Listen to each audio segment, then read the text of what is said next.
నిజంగా యువత తలుచుకుంటే, గిరిజన యువత ముఖ్యంగా యువకులు మీరు తలుచుకుంటే మార్పు వస్తుంది.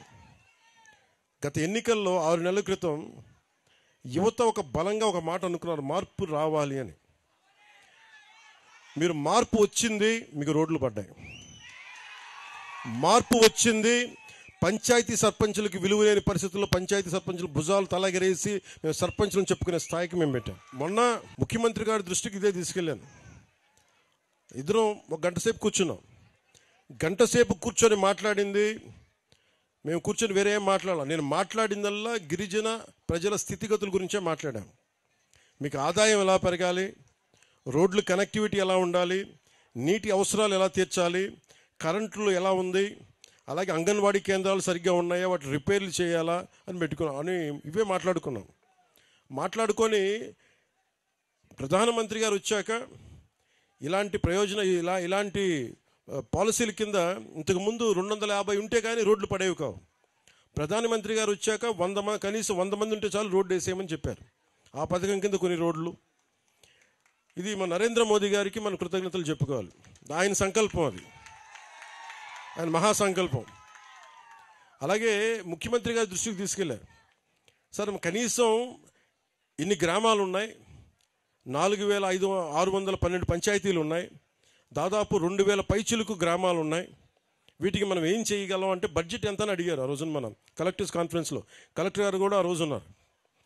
అడిగినప్పుడు ఒకటే చెప్పారు, కనీసం 2869 కోట్ల రూపాయలు ఖర్చు అవుద్ది ఈ గ్రామాలన్నీ కలపడానికి. కానీ లబ్ధి చేకూరేది మటు చాలా తక్కువ మందికి. ప్రజలు చిక్కగా ఒక చోట ఉండరు కాబట్టి. అయినా కానీ ఆయన ఏం చెప్పారంటే, కనీసం మనం ముందు వీటితో ప్రారంభిద్దాం, తర్వాత ఒక్కొక్క విడతగా ఒక్కొక్క సంవత్సరానికి 350 కోట్ల చొప్పున దీనికి పెట్టుబడి పెడదాం. అలాగే మిగతా డబ్బు కేంద్ర ప్రభుత్వం, నరేంద్ర మోదీ గారి నాయకత్వంలో కేంద్ర ప్రభుత్వం మనకి వచ్చే పథకాల నుంచి ఆ డబ్బుని ఇక్కడే ఖర్చు పెట్టిపోతున్నాం. సో మేము దీనికి ఎందుకు చెప్తున్నానంటే, 70 సంవత్సరాల ఈ పాలనలో గిరిజన గ్రామాలని మిమ్మల్ని వదిలేశారు. గిరిజన ప్రాంతాలని అభివృద్ధి చేశారని చేయలేదని చెప్పట్లా, ఉంది. దీనికి పార్టీలు కొన్ని పెడితే దీనికి బాగా పనిచేసిన అధికారులు కొంతమంది ఉన్నారు. ముఖ్యంగా ITDA, integrated tribal development authority, ఆ ఏజెన్సీని ప్రమోట్ చేసిన వ్యక్తి శంకరన్ గారు. ఈ రోజున ఐటీడీఏ గుర్తుపెట్టుకోవాల్సింది శంకరన్ గారి పేరు, ఐఏఎస్, ఆయన్ని నిరంతరం గుర్తుపెట్టుకోవాలి. మహానుభావుడు. అంటే ఒక అధికారికి ఒక నిజమైన ఒక రాజకీయ నాయకుడు కనుక అండ ఉంటే శంకరన్ గారు చేసి చూపించారు. ముఖ్యంగా గిరిజన ప్రాంతాల్లో అందరూ చెప్తా ఉంటాయా, మేము రాజకీయ నాయకులు ఎంత నమ్ముతామో తెలియదు కానీ మా ఐటీడీఏ వాళ్ళని నమ్ముతాం, అంత బలంగా నమ్ముతామని చెప్తారు. సో నేను మీ నమ్మకం గెలుచుకోవడానికి వచ్చాను ఈ రోజున. కాకపోతే ఏదైతే ఈరోజు రోడ్డు వేసి ఇట్లా కాదు, ఈ 5 సంవత్సరాలు పనిచేసిన తర్వాత మీరు ప్రోగ్రెస్ రిపోర్ట్ ఇవ్వండి. మీరు బాగా చేశారు, సంతోషం, మీకు అండగా ఉంటాం వచ్చే ఎన్నికలకి చెప్పండి. ఎందుకంటే ఇంకొకటి, యువత ఇక్కడ మాట్లాడుతూ ఉంటే గంజాయి ఎలా ఉందో, నిన్న మాట్లాడుతూ ఉంటే సాలూరు వైపు వెళ్తే ఇస్తారు. మా ఇంట్లో వాళ్ళు నా కోసం ఎంత తపన పడతారో తెలియదు కానీ మీరు పడే తప్ప నా కన్నీళ్ళు తెప్పిస్తారు నాకు. నిన్న ఇలాగే మనం కూర్చొని అన్న ఐ లవ్ యూ అంటుంటే ఐ లవ్ యూ టూ అని చెప్పాను. నిన్న పిల్లలు కూడా ఇన్నిసార్లు ఐ లవ్ యూ చెప్పలే, బాగున్నావా ఇలా తట్టేసి వెళ్ళిపోతా. మీరు ఐ లవ్ యూ అంటే మటుకు ఐ లవ్ యూ చెప్పాలనిపిస్తుంది, ఐ లవ్ యూ టూ అని చెప్పాలనిపిస్తుంది.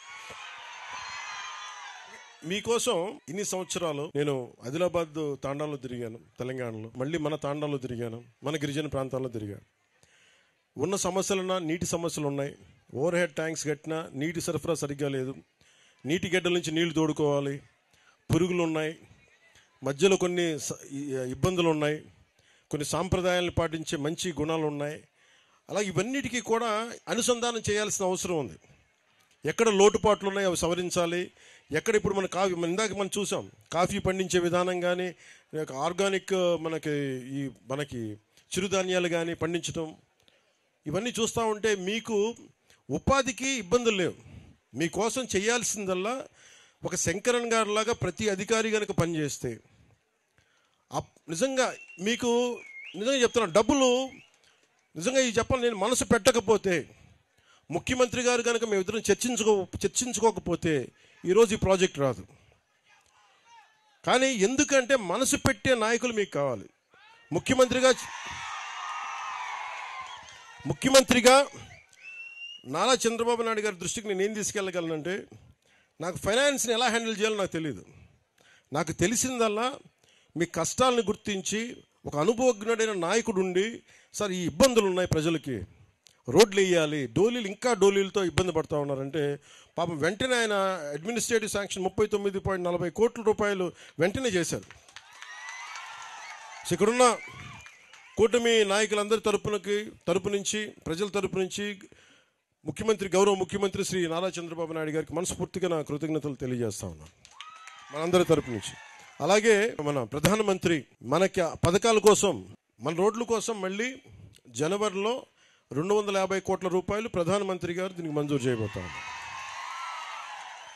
సో ఇవన్నీ మేము చేయగలుగుతున్నామంటే, నేను దశాబ్దం కష్టపడ్డాను, నేను తిరిగాను, తిప్పలు పడ్డా, తిట్లు తిన్నా, కుటుంబాలను బెదిరించారు, ఆడపిల్లల్ని బెదిరించారు, ఇంట్లో ఆడపిల్లల్ని, భార్యని బెదిరించారు, తిట్టారు. ఇవన్నీ ఎందుకు పడ్డామంటే, ఒక డోలీ మోత మోగే ఒక గ్రామానికి రోడ్డు వేయగలిగితే సంతోషం. ఇన్ని తిట్లు పడ్డాగా నాకు ఎందుకు ఆనందం ఉందంటే, బాధ్యత తీసుకున్నాడుగా తిట్లు పడతాయి. సో బాధ్యత, ఇన్ని 5 కోట్ల మంది ప్రజల బాధ్యత తీసుకొని ఈరోజు తిట్లు తింటూ కూడా మీకోసం ఉన్నామంటే, మీ జీవన స్థితిగతుల్లో మార్పు రావాలి, దానికోసం మేము త్రికరణ శుద్ధిగా పనిచేస్తాం అని తెలియజేయడం.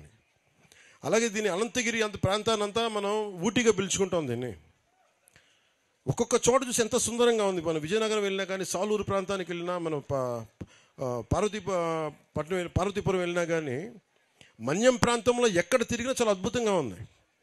కానీ ఉన్నదల్లా సమస్య ఏంటంటే, మనకి కొంత డిసిప్లిన్ కావాలి. టూరిస్టులు కావాలంటే వారికి కొంత బాధ్యత నేర్పించాలి. సో వీటి మధ్య అనుసంధానం చేస్తూ టూరిజం శాఖని డెవలప్ చేయాలి.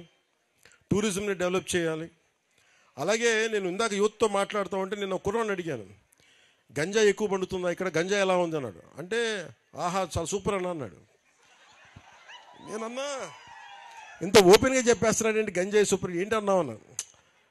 అంటే ఏంటన్నా గంజాయి అన్న, లేదన్నా ఎంజాయ్ అన్నాను. అంటే ఏంటి ఉద్దేశం అంటే నేను వచ్చినందుకు ఎంజాయ్ చేస్తున్నావా అని అడిగినట్టు వినిపించిందంట. లేదన్నా నువ్వు అడిగితే నువ్వు ఎంజాయ్ చేస్తున్నావు అంటే ఎంజాయ్ చేస్తున్నా, గంజాయి కాదన్నా. 2017లో నేను తిరుగుతున్నప్పుడు యువతని చాలామందిని మాట్లాడాను. మనకి అరకు ఏఓబి బార్డర్లో కానీ మొత్తం అరకు ప్రాంతం అన్నింటిలో మాట్లాడితే అందరూ అడిగింది ఏంటంటే, ఎందుకు చేస్తున్నారు ఇవన్నీ అని అడిగా. అన్న మాకు డబ్బులు సంపాదించిన వేరే మార్గాలు ఏమన్నాయి చెప్పన్నా మాకు. ఇది ఒక సామాజిక సమస్యగా చూడాలి దీన్ని. ఇప్పుడు మనం గ్రామ దేవతలకి మన నైవేద్యం పెడతాం. అదే పట్టణాల్లోనూ మైదాన ప్రాంతాల్లో ఏం చేస్తారు, గుడి ఉంటే పులిహోర చేసో చక్కెర పొంగల్ చేసో పెడతారు. ఇక్కడ మనం ఏం పెడతాం, కొర్రలతో పొంగల్ చేస్తాం. బియ్యం ఉన్న చోట మనం అన్నంతో పొంగల్ చేస్తాం. అలాగే ఇక్కడ ఆచార వ్యవహారాలు ఒక్కొక్క నేలకు ఒక్కొక్క సాంప్రదాయం ఉంటుంది. గిరిజన సాంప్రదాయాల్లో మనకి కళ్ళు పెట్టడం దగ్గర నుంచి మనకి తల్లులకి, గ్రామ దేవతలకి, అలాగే గంజాయి పెట్టడం కూడా, గంజాయి ఆకుని ఇవ్వడం కూడా అది ఒక సాంప్రదాయం. అలాంటి సాంప్రదాయాల కోసం పెంచుకున్న ఈ గంజాయి మొక్క, ఇది సమస్య ఏమైపోయిందంటే, అది సంస్కృతి వరకు ఉండిపోతే పర్ల, గిరిజన ఆచార వ్యవహారాల వరకు ఉండిపోతే ఇబ్బంది ఉండేది కాదు. దాన్ని కమర్షియలైజ్ చేశారు, ఎక్స్పోర్ట్ చేశారు. ఎకరాల్లో వేలాది హెక్టార్లు పండించడం స్టార్ట్ అయిపోయేటప్పటికి ఆంధ్రప్రదేశ్ ఈ రోజున గంజాయికి నెంబర్ 1 క్యాపిటల్ అయిపోయింది.